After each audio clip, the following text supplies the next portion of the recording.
नमस्ते प्रणाम। हम अभिषेक सिपाही न्यूज। आज हम आपको लेके आए हैं सारण जिला के माजी विधानसभा के वर्तमान विधायक सत्येंद्र यादव जी के पास और जानना चाहेंगे इनका अभी क्षेत्र में क्या चल रहा है। 30 तारीख को राहुल गांधी आ रहे हैं इसी छपरा के धरती पे, तो उसके लिए कितना तैयारी है, कैसे? बिल्कुल ठीक है सब कैसा तैयारी चल रहा है? 30 तारीख को राहुल गांधी आ रहे हैं छपरा के धरती पे, कितना तैयारी चल रहा है? सिर्फ राहुल नहीं, हाँ। तेजस्वी जी, एमए बेबी, मुकेश सहनी जी, दीपांकर भट्टाचार्य जी, मतलब जो इंडिया गठबंधन के जितने बिहार के अलायंस हैं उनके राष्ट्रीय अध्यक्ष और राष्ट्रीय महासचिव के नेतृत्व में जो है मतदाता अधिकार यात्रा की जारी है। और उसी क्रम में 30 तारीख को माझी विधानसभा के अंदर जो है 2 स्पॉट पर दाऊदपुर और कोपा में उनकी यात्रा का भव्य स्वागत की तैयारी चल रही है। 2 दिन पहले आपको भी मतलब अपना यहाँ पे एक 2000 से ऊपर कार्यकर्ता को सम्मेलन किए थे, यहाँ पे बैठक किए थे। क्या लग रहा है, कैसा मतलब आशीर्वाद मिल रहा है? देखिए, ये आशीर्वाद की बात नहीं है।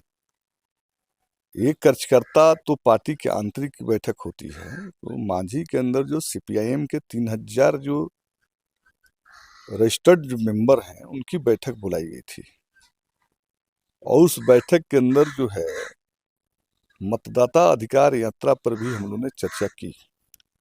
और हम लोग महसूस कर रहे हैं कि अभी जो है वर्तमान जो चुनाव आयोग है और उसके जो चीफ इलेक्शन कमिश्नर्स हैं गणेश गुप्ता जी, पिछले कई चुनावों में फर्जीवाड़ा करके भारतीय जनता पार्टी को महाराष्ट्र के अंदर, दिल्ली के अंदर, आपके हरियाणा के अंदर चुनाव जिताने का काम किया।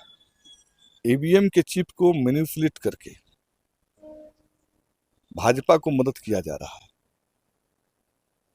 और जब ये सारे सवाल पर सवाल उठने लगे तो चीफ इलेक्शन कमीशन ने जो साइट पर जो आंकड़े थे, डाटा था, उसको डिलीट करवा दिया।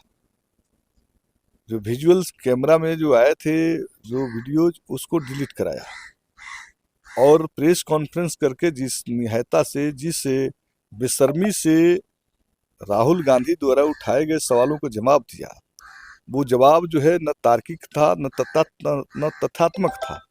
तो ये बात तो साबित हो गई कि गणेश गुप्ता भारतीय जनता पार्टी से मिलजुल कर लोकतंत्र को गला को घोंट रहा है।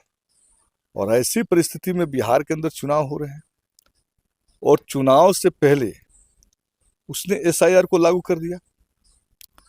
2003 में जब एसआईआर हुआ था तो गोवा, नागालैंड, मिजोरम के चुनाव हो रहे थे। उस समय के तत्कालीन चीफ इलेक्शन कमीशन ने कहा था कि एसआईआर पूरा देश में होगा, लेकिन ये 2 राज्यों के जो चुनाव हो रहे हैं वो पूर्व के मतदाता सूची पर ही होगा। तो एक तो गणेश गुप्ता ने सरेआम 2003 की बातें कहकर झूठ बोला और उसको बिहार के एसआईआर से जोड़ने का प्रयास किया। तो ये जो भी प्रेस कॉन्फ्रेंस में उसने बातें कही, वो सब बातें भ्रामक कही, तथ्य से परे कहा। और ये प्रेस कॉन्फ्रेंस ने ही सिद्ध कर दिया कि चुनाव आयोग भ्रष्ट है, चुनाव आयोग चोर है। और जब चुनाव आयोग जो एक संवैधानिक संस्था है, जो भ्रष्ट हो जाए, चोर हो जाए, तो चुनाव आयोग को पर विश्वास करना मुश्किल है। जब इसी देश में इसी तरह से चुनाव होंगे और चुनाव आयोग जिसको चाहेगा उसको जिताएगा, तो लोकतंत्र और चुनाव के मतलब क्या है? लेकिन केरल में तो आप ही लोग का सरकार मतलब उसी ईवीएम से बन जाता है। देखिए, हमने कहा केरल की सरकार उसी ईवीएम से बन जाता है। भारतीय जनता पार्टी वहाँ न प्रथम है न द्वितीय है। भारतीय जनता पार्टी जहाँ प्रथम और द्वितीय होगी वहाँ ना बात होगी। तो वहाँ तो कोई लड़ाई में ही भारतीय जनता पार्टी कोई लड़ाई में ही नहीं है। तो भारतीय जनता पार्टी जब कोई लड़ाई में नहीं है और वहाँ चोरी की जगह डकैती करेगी तो डकैती सरेआम पकड़ा जाएगा। इसलिए वहाँ चोरी और डकैती ये नहीं कर पा रहे हैं केरला के अंदर। वो वहीं कर पा रहे हैं जहाँ Bharatiya Janata party second arrival है या फर्स्ट अराइवल है। या तो सरकार अपनी बचा रहे हैं, नहीं तो अपनी सेकेंड अराइवल की सरकार बनवा रहे हैं। तो इसमें सब में चुनाव आयुक्त गणेश गुप्ता का हाथ है। और हम समझते हैं कि इस यात्रा के बाद विपक्ष जो है उन पर महायोग अभियोग लगाएगा और देश जिस ओर बढ़ रहा है वो ही बहुत खतरनाक मोड़ पर जा रहा है। जब आवाम का विश्वास चुनाव आयोग नहीं जीतेगा, चुनाव आयोग एक स्वायत्त संस्था है, संवैधानिक संस्था है, और बिहार के मतदाताओं को उस पर भरोसा नहीं रहेगा तो उसका चुनाव परिणाम का कोई मतलब नहीं होता है। तो चुनाव आयोग पर महाभियोग चलाना आज वक्त की मांग है। दूसरा, इस देश के अंदर 50% टैरिफ लगाकर मोदी सरकार जो अमेरिकी साम्राज्यवाद के लिए कालीन बिछाती थी, अब जो है ये सरकार बुरी तरफ से साम्राज्यवाद के चंगुल में फंस गई है।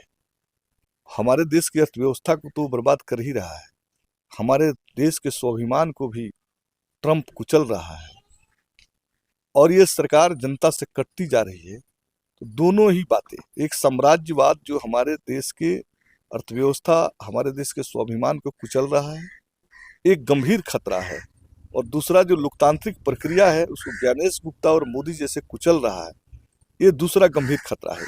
ये दोनों खतरा जो है देश के अंदर जो है जन आंदोलन को, ज्वाला को भड़का रहा है।